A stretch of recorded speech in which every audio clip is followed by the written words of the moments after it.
भगत सिंह सुखदेव राजगुरु ने अंग्रेजों के शासनकाल में बम फेंक करके असेंबली में अपनी आवाज़ को पूरे हिंदुस्तान के सामने रखा था। उसी तरह ये लड़का और ये पुलिस दर्शाता है ये पुलिस ने उसके साथ अत्याचार किया है। ये घटना नहीं है, ये सोची समझी साजिश है। भरत तिवारी आज़ाद, अविलंब इस पे कार्रवाई हो, 302 के उस पुलिस वालों पे 302 का मुकदमा कायम हो, उनको सस्पेंशन और बर्खास्त किया जाए और उनके ऊपर 302 का मुकदमा चलाया जाए। अगर पुलिस दोषी नहीं था तो आनन फनन में यहाँ के कप्तान ने तत्काल सबको सस्पेंड करने का काम किया, लाइन हाजिर करने का काम किया। सस्पेंड क्यों किया? आखिर 72 घंटे बाद भी कोई एफआईआर नहीं, आवेदन परिवार ने दिया है, उल्टा परिवार पे एफआईआर हो गया। देखिए, जिस दिन से मैं इस घटना को देखा हूँ और सुना हूँ, ये सरासर अत्याचार हुआ है, अन्याय हुआ है। वह लड़का आवाज़ बनना चाहता था गरीबों का।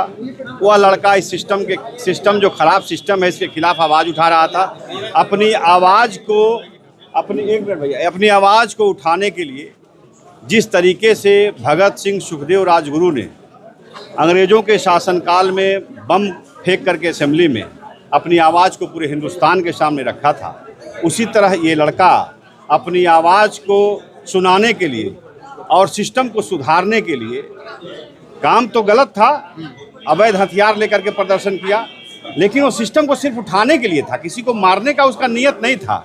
मैं इसलिए यह चीज़ कहना चाहता हूं कि जिस दिन दरोगा जी आकर के थाना के सो आकर के उससे 2 फीट पर उससे बात कर रहे थे तो चाहता तो मार सकता था, लेकिन उसका नियत हत्या करने की नहीं थी, क्योंकि वह क्रिमिनल नहीं था और उसके ऊपर इसके पहले एक बार भी 151 का भी केस नहीं है, ना कभी जिंदगी में जेल गया था, ना उसके ऊपर कोई मुकदमे थे।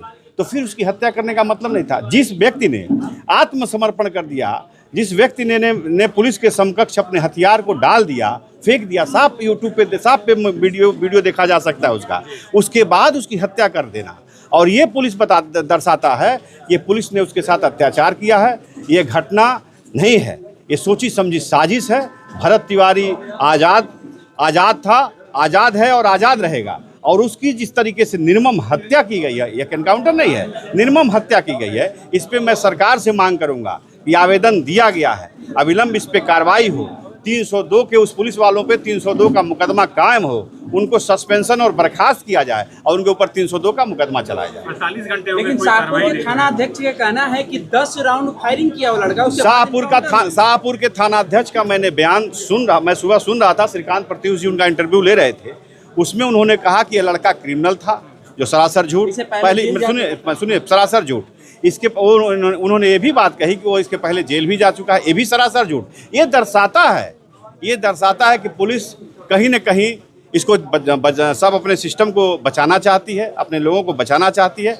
अगर पुलिस दोषी नहीं था तो आनन फनन में यहाँ के कप्तान ने तत्काल सबको सस्पेंड करने का काम किया, लाइन हाजिर करने का काम किया। सस्पेंड क्यों किया? आखिर में दोषी है तभी ना किया। इसलिए मैं मांग करता हूं सरकार से और कि उस लड़के का, भरत तिवारी जिस लड़का एनकाउंटर में मारा गया है, जिसको शहीद का दर्जा मिले, आदमकद प्रतिमा का स्थापना हो, ताकि उससे लोग सीख लें कि अपने सिस्टम की आवाज़ बन सके। अपने सिस्टम का जिस तरीके से सिस्टम नहीं सुधरेगा, इस तरह हजारों भगत सिंह कल के दिन में ना पैदा हो, इसलिए सिस्टम को सुधारना आवश्यक है।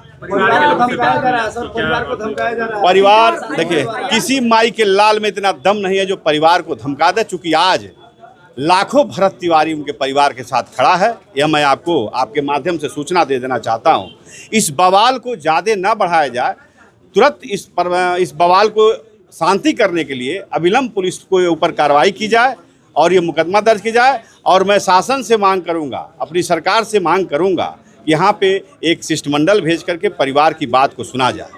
और परिवार की बात अपने लिए कोई परिवार का मांग नहीं है, ये विस्थापित लोग जो जमनिया जो बाढ़ में दह गया है, उसकी बात ये लोग कर रहा है। ये लोग चाहता है कि मेरे बेटे की आत्मा को तभी शांति मिलेगी जो बेटा मेरा गरीबों की आवाज़ बन करके काम कराना चाहता था, अगर वो काम सारा धरातल पे आ जाए तो मेरे बेटे की आत्मा की शांति मिल जाएगी। यही ये परिवार चाहता है। इस परिवार को नौकरी नहीं डिमांड है, इस परिवार को आर्थिक नहीं जरूरत है, क्योंकि आर्थिक सहायता हमारे जैसे लाखों लोग इस परिवार को देने को तैयार हैं और दे करके हम लोग आगे बढ़ाने का काम करेंगे। जैसे बड़े नेता कह रहे हैं कि पुलिस के हाथ में दही थोड़ी जमा है। जीतन राम मांझी जी क्या बोले मैं तो सुना नहीं, अगर ये बात वो बोलते हैं तो वो सठिया गए हैं।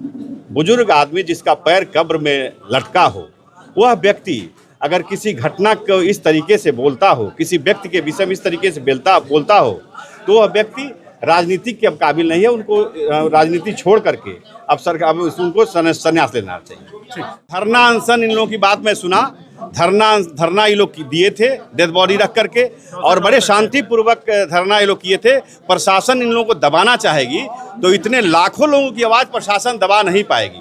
मैं बता देना चाहता हूँ, जितने लोगों पे FIR हुआ है, मैं क्या कर रहा हूँ, जितने लोगों के ऊपर FIR हुआ है उन सारे लोगों का FIR वापस हो, उन लोगों का नाम उसमें से अनुसंधान से हटाया जाए। मैं ये सरकार से मांग करूंगा और मैं समय लेकर के मुख्यमंत्री से मिलने का प्रयास करूंगा। ये एनकाउंटर पॉलिसी को आप सही मानते हैं, गलत मानते हैं? देखिए, अपराधियों का एनकाउंटर होना सही है, लेकिन एक समाज सेवा जो जनता की आवाज़, गरीबों की आवाज़ को बुलंद कर रहा हो, उसका एनकाउंटर करना सरासर गलत है। उसके मैं खिलाफ हूँ, अपराधियों के खिलाफ नहीं।